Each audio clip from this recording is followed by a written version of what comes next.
It's 75 years of Land Rover, and we had to mark it with a particularly special occasion, and we couldn't think of anything better than coming to the home of Land Rover, hence we called the rally the Homelands Rally.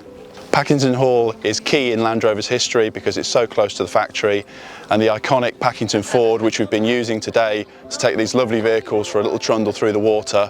We've got approximately 400 vehicles here, so most of them have made it, and I think the weather has been extremely kind to us. Everyone's enjoying themselves. Everyone I've spoken to is pleased as punch. Packington has a lot of history with Land Rover because it's close to the Solihull factory where the story began.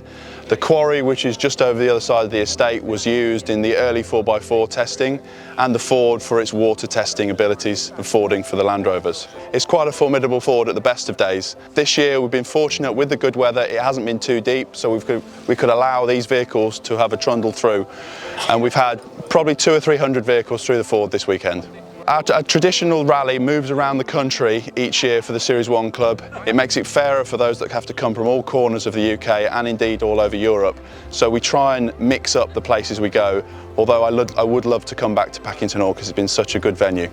It's been a successful weekend, but it doesn't happen without the help of a great team, and the committee and the volunteers that we've had to help organise this rally and to get all these vehicles in place in their respective road runs at the right time, camped, pitches. It doesn't happen without a team, and I've just loved the help that everyone's been able to give. It's tremendous. We're never going to get this sort of site and this many numbers positioned outside such an iconic venue.